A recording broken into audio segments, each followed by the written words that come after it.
तिलोरोतिन युद्ध जीते, माधो सिंह भंडारी तिब्बत जीते, चंद बदल शाह गड़ो सुम्याल मालुशाही जना वीर भड़ एक कोदा झंगोरा फेंकते हैं जो छन वीर भड़ बना रहे ने। तो हम अपनों लाणु, अपनों खाणु, अपनों पहनो, अपनों रीति रिवाज को अगर उत्तराखंड की संस्कृति और उत्तराखंड के खान पान को लोगों तक पहुंचाने के लिए कई लोग काम कर रहे हैं और देहरादून के जो दीपिका डोभाल है वो भी इस क्षेत्र में काम कर रही हैं। इन्होंने एक ब्रांड बनाया है बूढ़ दादी के नाम से। तो इन्हीं से जान लेते हैं कि क्या कर रहे हैं वो, किस तरह से लोगों को उत्तराखंड की संस्कृति से जोड़ने का काम कर रहे हैं। दीपिका जी, आपसे जानेंगे कि बूढ़ दादी एक्चुअल में है क्या। पहले तो आपका बहुत बहुत धन्यवाद। और बूढ़ दादी मतलब बूढ़ दादी के टाइम के फूड है ये, क्योंकि ये सभी की मतलब मेरी बूढ़ दादी नहीं, सबकी बूढ़ दादी उस टाइम के फूड है। क्योंकि उस टाइम ये ऐसे फूड थे कि जो अगर आज की जनरेशन इसको अपनाती है तो उससे क्या होगा कि एक तो कई बीमारियों से उनको छुटकारा मिलेगा और एक हेल्दी डिश खाने को मिलेगी।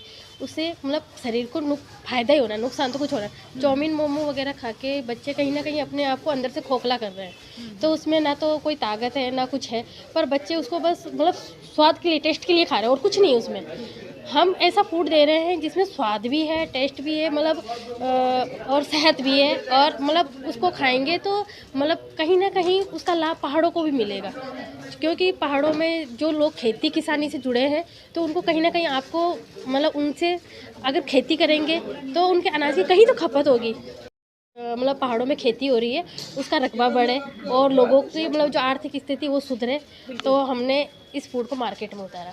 ये कब से शुरुआत की आपने और क्या लगता है कि जो नई जनरेशन है क्या वो जुड़ पाई है, क्योंकि आप इतने टाइम से काम कर रहे हैं, क्या लगता है आपको। जैसे हमने ये नई जनरेशन हमने वैसे इसको 9 नवंबर 2022 से शुरू किया था, पर उससे पहले हमने 18 महीने रिसर्च किया था। जब फर्स्ट लॉकडाउन पड़ा था उस टाइम हम घर में बैठे हुए थे, तो हम मतलब घर में वैसे पहाड़ी व्यंजन बनाते रहते हैं कुछ ना कुछ।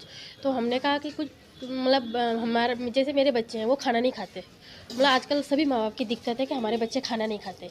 तो हमने क्या करा कि उन बच्चों के लिए जैसे मंडवे से, झंगोर से कुछ नए नए आइटम बनाना शुरू कर दिया। तो मतलब वो चाव से खाने लग गए, उनको अच्छा लगने लगा। तो हमने कहा क्यों ना कुछ हटके बनाए कि ताकि बच्चों को भी पसंद आए और मार्केट में झंगोरा को आधा इसकी एक मतलब इज्जत बनी रहे। मतलब लोगों को ऐसे नज़र से नहीं देखे कि झंगोरा मंडवा तो हम तो खाते ही रहते हैं, खाने को तो सभी खाते हैं, पर एक नए रूप में लाना उसको। जैसे हम इसको, ये सारे ट्रेडिशनल फूड है हमारा, कुछ इसमें वो ना, जैसे ढिंडका है।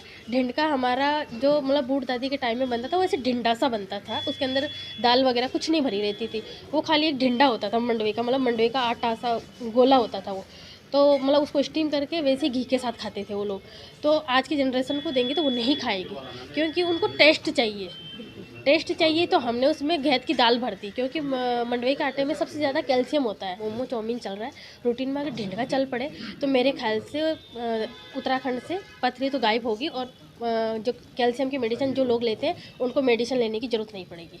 बिल्कुल, जिस तरीके से नए फ्लेवर में दीपिका डोभाल जी जो भी हमारे उत्तराखंड के जो भी पकवान हैं, व्यंजन हैं, उनको नए फ्लेवर में परोस रहे हैं ताकि जो आज की जनरेशन है कहीं ना कहीं उनसे जुड़ सके। क्योंकि जिस तरीके से अगर चाइनीज़, थाई और तरह तरह के व्यंजन हैं वो उनकी तरफ जो है आजकल के युवा और आजकल के जो जनरेशन है वो आगे बढ़ रही है, उनकी तरफ खिंच रही है। वो खिंचाव जो है अपने उत्तराखंड के व्यंजनों के प्रति हो। देहरादून से मैं नाज़मीन, न्यूज़ 18 लोकल।